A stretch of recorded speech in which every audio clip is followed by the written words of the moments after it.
салом дӯстон, баъди бозингари Интер Майами шудани Месси рафтани собиқ бозингарони Барса ва аргентиниён ба дастаи Флорида дар он тарафи уқёнус ду карат ду шудааст. Зеро ҳар мавриде ки ягон бозингари Барса нолозӣ мешавад и ягон аргентинии дигар майли рафтан ба нафақа мекунад, рӯзи дигар чун бозингари Интер Майами муаррифӣ мешавад. Ин маврид ба андешаи шумо гапу хабарҳо атрофи кадом бозингар зиёд шудааст ки метавонад ба МЛС равад, махсусан ба Интер Майами, то ки ба сафи Месси, Бускетс, Алба ва Суарес пайваст шавад. Видеои моро то охир тамошо кунед, маълумоти зарурӣ пайдо карда метавонед бо як лайки худ ки барои беҳтар паҳн шудани навори мо кӯмак мекунад. Ливерпул Тоттенхем. Дасту ба ин бозӣ бемотиватсия ба майдон мебароям. Пас аз хатогиҳои охирин Ливерпул аз пойгаи қаҳрамонӣ ақиб монад. Тоттенхем бошад аксари шансҳои худро барои баромадан ба Лигаи Чемпионҳо аз даст дод. Бозии асосии даври 36-уми Премер-лигаи Англия чӣ гуна анҷом меёбад? Тамошои ин рақобатро бо 1x ҷолибтар гардонед. Дар он ҷо регистратсияи осон, пур кардани маблағ аз тамоми гӯшаву канори дунё, вале аз ҳам муҳим, бонус то ҳаҷми $100 дар аввалин пардохт бо промокоди AMG 0777 ссылкаи бозӣ дар комментарияи ин видео. бисёриҳо ҳатто бовар доштанд ки Ди Мариа дақиқан ҳамдастаи Месси мешавад, вале Фабрицио Романо бошад бар он аст ки бозингари Бенфика ҳоло ба пуррагии корҳои рафтан ба МЛС-ро ҳал накардааст. Интер Майами худ пешниҳод дар мавриди вазъияти шартномаи Анхел Ди Мариа равон кардааст, вале дастаи Португалияш то ҳол ҳам хап аст. Аз ин рӯ метавон гуфт ки ояндаи Анхел ҳанӯз норӯшан боқӣ мемонад. Шартномаи бозингари мунтахаби Аргентина моҳи июни имсол ба анҷом мерасад. бозие ки Анхел мавсими ҷорӣ дар Бенфика нишон медиҳад, бозам сафи талабгоронашро зиёд намуд. 16 голу 12 паси голӣ барои як нимҳимоятгар дар давоми 41 бозӣ. Албатта ки омори хуб аст. На ҳар бозингар дар синни 36 солагӣ ба чунин оморҳо расида метавонад. бозии Ди Мария баъди бозгашти тӯлонӣ дар сафи Бенфика ҷавонии дубораи ин аргентиниро мемонад. Аз ин рӯ вариантҳои идомаи корномаи варзишӣ барои Ди Мария зиёд шуда метавонанд. Бисёр ҷолиб аст ки дар Аврупо мехоҳад бозӣ карданро идома диҳад ё бо Месси камтаракам бошад, дар клуб низ фаъолияти якҷоя дошта бошад. Мебинем.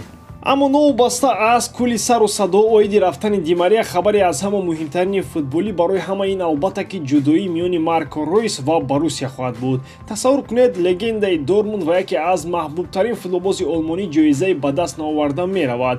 Лигаи Чемпионҳо дар ин мавсим беҳтарин тӯҳфа ва поёни хуби афсона буд, аммо бовар карданаш мушкил. Сарвон ва легенда ё худ устураи зинда барои занбурон аллакай худаш эълон кард ки бо анҷоми мавсим Боруссияро тарк мекунад. Ройс гуфт ки бо даста атрофи тамдидкунии шартнома ба мувофиқа расида натавонист ва акнун тобистон бемалол аз Дормунд меравад. Марко Ройс ҳаёти футболии худро баҳри муҳаббат ба аҳли деворҳои зард бахшида буд ва тӯли солиёни зиёд ба ин даста содиқ монд. Он қадар пешниҳоди зиёдеро ки аз ҷониби абардасто ба ҷонибаш омад, вале на пули бузургу на шароити он дасто муҳаббаташро нисбати Дормунд дигар накард. Бо беҳтаринҳо ба мисоли Левандовски, Дембеле, Холланд ва Беллингем бозӣ кард. Ҳамаро гусел намуд, аммо худаш монд.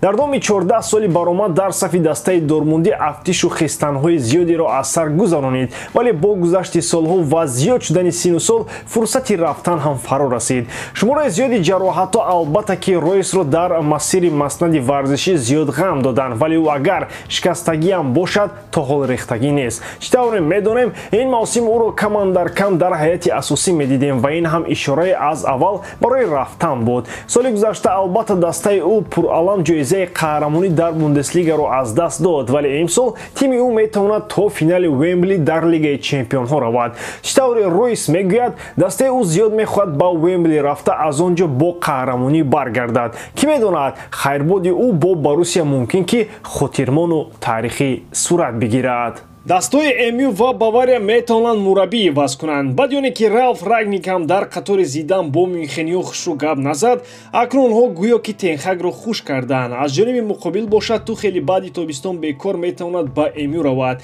роҳбарияти Девони Сурх нисбати ин мураббии олмонӣ чашм аъло карданд. Томас Тухел таҷрибаи пирӯзӣ дар Лигаи Чемпионҳо бо Челсиро дорад ва дар Бундеслига ҳам порсол чемпион буд. ба ҳамин хотир мо аз мавсими нав метавонем шоҳиди бозгашти дигарбораи Тухел ба премер лига шавем. Расонаҳо ҳатто дар бораи омаданаш ба Челси ҳам зиёд менависанд, вале чӣ тавре ӯ худ гуфт, ба Челси танҳо дар сурати зангҳои ҷавобӣ аз ҷониби худи Боули метавонад равад. Эрик Тен Хаг бошад бо вуҷуди ҷанҷолҳои доимӣ бо бозингарон ва натиҷаҳои на он қадар даркорӣ мумкин ки тобистон аз кор бекор шавад. Хулас ин тобистон агентҳои футболбозону мураббиён вақти сархорӣ пайдо нахоҳанд кард. Ба хотири гуфтани хабари навбатӣ маҷбурем дигарбора ба мавзӯъ атрофи Боруссияи Дормунд баргардем. Аз сафи замбурҳо агар Ройс бо як шавомати хуса тобистон гусел мекунанд, вале Ҷейден Санчо бошад умуман аз ин даста рафтанӣ нест. Журналист Патрик Бергер менависад ки новобаста аз рафтан ё нарафтани Теханг аз МЮ Санчо дигар ба он ҷо баргаштанӣ нест. Чӣ тавре ҳама медонанд, иҷораи зимистонаи Санчо ба Олмон ҳам баъди ҷанҷолҳо бо Теханг амалӣ шуд. Дар сафи Дормунд бошад Санчо баъди камбеки хеш ба чеҳраи калидӣ табдил ёфт. Яке аз бозиҳои беҳтарини ин футболбоз дар рақобати ниманиҳоӣ зидди ПСЖ ба қайд гирифта шуд. Баъди 12 маротиб гузаштан аз ҳамсафони Мбаппе, ӯ на танҳо рекорди гузошту номашро дар сомонаҳо баланд кард, балки аз худи Тенхаг ҳам таърифҳо шунид. Шахсан ман ба ин андеша ҳастам ки баъди он ҷанҷоли тирамоҳӣ бо кали зираки нидерландӣ муҳаббати Санчо ҳам нисбати МЮ кам шуд. Баъди рафтани Роналдо ва Санчо агар Тенхаг натиҷа нишон медод, ҳеҷ касе ҷониби ӯ садо баланд намекард, вале баръакси кор нафарони рафтагӣ дар заминҳои дигар рекордшиканӣ карданд, яъне муваффақ шуданд. Баъди ба Лигаи Чемпионҳо баромада натавонистани Манчестер, вазъияти онҳо дар оянда зери савол мемонад. азобҳои маъруфтарин дастаи Англия Манчестер идома мекунад. Аз ин рӯ ба хиёлам қарори мондани Санчо дар Олмон ҳам то ҷои мантиқӣ ва саривақтӣ хоҳад буд. Барои ҳамин беҳтар аст ҷои гарми худро Ҷейден Санчо набояд сард кард. ба ҳамин тамом бовар дорам ки эҷодкории ман ба шумо писанд меояд. Лайк, комментария ва дар канал обуна шуданро аз ёд набароред. бо шумо мисли ҳар вақта Муҳаммад Гайров. хай бародарон, дар паноҳи Аллоҳ.